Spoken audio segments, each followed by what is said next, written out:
मथुरा लोकसभा 2024 चुनाव इस समय अपने जबरदस्त सवाब पर है। प्रत्याशी ताबड़तोड़ अपने क्षेत्र का दौरा कर रहे हैं और उनसे उनकी समस्या के बारे में जानकारी ले रहे हैं। जबकि मथुरा लोकसभा सीट से भारतीय जनता पार्टी से हेमा मालिनी, गठबंधन से मुकेश धनगर, बसपा से सुरेश सिंह, वहीं निर्दलीय भानु प्रताप सिंह चुनाव मैदान में है। चुनावी प्रचार के दौरान गोवर्धन विधानसभा में निर्दलीय प्रत्याशी भानु प्रताप सिंह को जगह जगह पगड़ी पहनाकर स्वागत किया। वहीं गाँव की महिलाओं ने पानी की समस्या को लेकर निर्दलीय प्रत्याशी भानु प्रताप सिंह को कहा उसे समस्या को लेकर गाँव के लोगों को निर्दलीय प्रत्याशी ने आश्वासन दिया। वही यमुना शुद्धिकरण को अहम जिम्मेदारी माना और जानकारी देते हुए बताया, ये ठाकुर जी की, राधा रानी जी की कृपा है हम पे, जिन्होंने अपना 22वें स्वरूप चुनाव चिन्ह हमको दिया।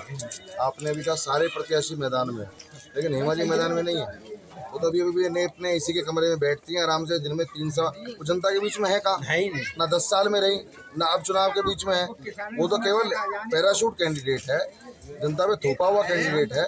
और जनता जो परिवर्तन के लिए बिल्कुल तैयार बैठी है और इस बार ऐतिहासिक निर्णय देके इनको वापस बम्बई भेजने वाली।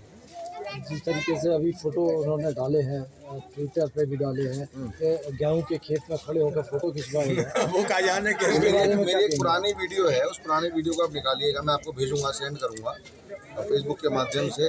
उसमें मैंने कहा था कि हेमा मालिनी जी अब समय आ गया है, 5 साल में हर बार 5 साल बाद चुनावी फसल काटने के लिए आ जाती है। चुनावी फसल पक्के है तैयार, हेमा जी हैं उसको काटने के लिए तैयार। और कल उन्होंने मेरी भविष्यवाणी सच कर दी, वो पहुंच गए खेत में और अब उठाया।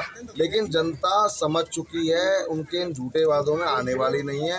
ये जो फोटो का ड्रामा चलता है कि जो 3 महिलाएं उनके साथ खड़ी थी, अब उन 3 महिलाओं के नाम पूछ लेना उनसे, क्या मुझे 3 महिलाओं के नाम बता दो।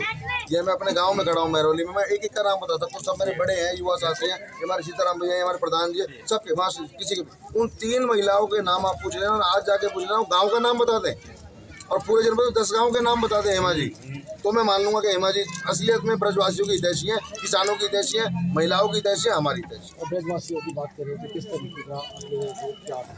आप कैमरा घुमा के देखिए। हम तो 2 तारीख से लेके आज 1 महीना हो गया, लगभग 1 महीने से ज़्यादा का समय हो गया, मैं 2-3 घंटे सो पा रहा हूँ।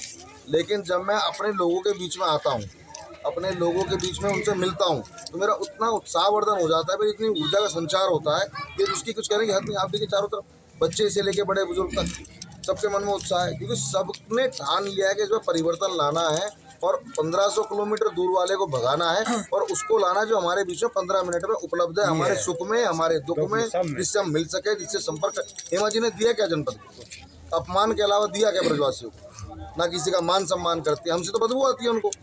कोई बड़ा हॉस्पिटल नहीं, कोई बड़ा स्कूल नहीं, कोई बड़ा कॉलेज नहीं, कोई यूनिवर्सिटी नहीं, खाने पानी की समस्या खत्म नहीं हुई। बच्चे आज भी हमारे नौकरी के लिए दिल्ली फरीदाबाद धक्के खा रहे हैं, ठीक है जी। शुगर मिल के लिए कुछ नहीं हुआ, मथुरा में बंदरों की समस्या के लिए कुछ नहीं हुआ। यमुना जी का शुद्धिकरण, मैं कह रहा हूँ यमुना जी के शुद्धिकरण, हमारी आराध्या देवी हैं। 1 लोटा जल आप देना हेमा जी को, क्या आप इसका आचमन करके दिखाओ, करे तो सही। 10 साल पहले का उनका एक वक्तव्य है मीडिया को दिया हुआ कि जब मैं यमुना जी में 10 साल बाद आऊँगी यहाँ पर 2014 का, तो यमुना जी का जल कैन तारों की तरह शुद्ध कर दूंगी। आज तो 10 साल बीत गए। तो अभी उनका ये इस बात पे भी तो ये कहना था कि अभी आप चाहते हो कि 10 साल में शुद्ध हो जाए, अभी तो और 50 साल लगेंगे। इसका मतलब उनकी आस्था नहीं है ना, हम लोगों की आस्था है, हम लोगों की आस्था है साहब। हम लोग जाते हैं वहाँ यमुना मैया का आचमन करते हैं, यमुना मैया में आस्था उनका पूजन करते हैं। यमुना मैया भगवान श्री कृष्ण की पटरानी है, तो जिसकी आस्था होगी, बिल्कुल सही है, जिसकी आस्था होगी वही तो वो तो कई बार मैं शब्द का प्रयोग नहीं करना चाहता, यमुना मैया को नाला कहा उन्होंने।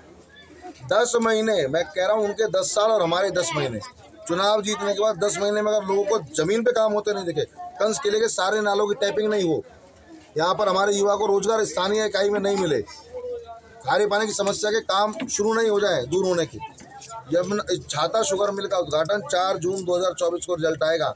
4 जून 2025, 1 साल के अंदर मथुरा की जनता छाता शुगर मिल का फीता अपने हाथ से काटेगी। मैं आपके चैनल के माध्यम से कहूँगा बहुत अच्छे।